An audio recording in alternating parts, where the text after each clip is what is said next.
ইংৰাজী বৰ্ণমালাখনত তিনি ধৰণৰ বৰ্ণ আছে।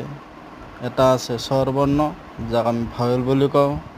এটা আছে অৰ্ধ স্বৰ বৰ্ণ,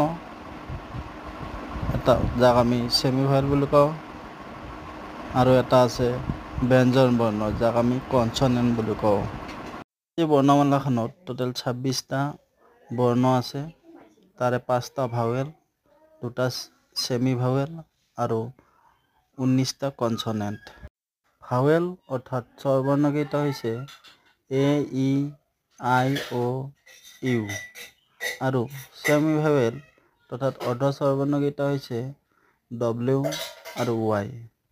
আৰু কনচনেণ্টকেইটা হৈছে B, C, D, F, G, H, J, K, L, M, N, P, Q, R, S, T, V, X, Z.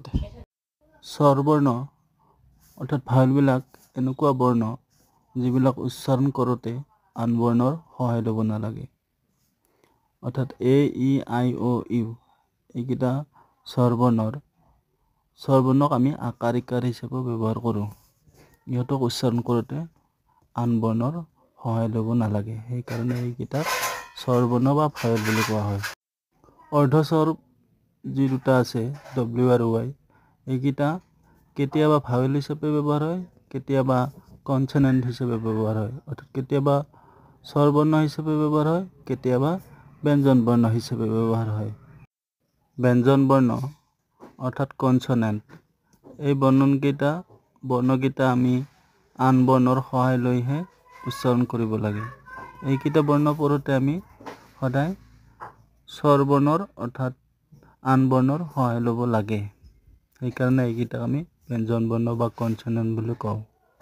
আমাৰ অসমীয়া ব্যঞ্জন বৰ্ণ লিখনত অৰ্থাৎ স্বৰবৰ্ণ আৰু ব্যঞ্জন বৰ্ণৰ লগ লাগি অসমীয়াত 52টা আখৰ আছে।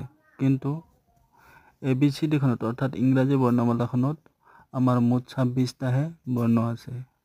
ইয়াৰ ভিতৰতে স্বৰবৰ্ণ আৰু ব্যঞ্জন বৰ্ণ সোমাই আছে। সেইকাৰণে এইকেইটাৰ উচ্চাৰণ 26টাতকৈ বেছি হয়। মানে মুঠ 44টা উচ্চাৰণ আছে। আখৰ 26টা কিন্তু উচ্চাৰণ 44টা।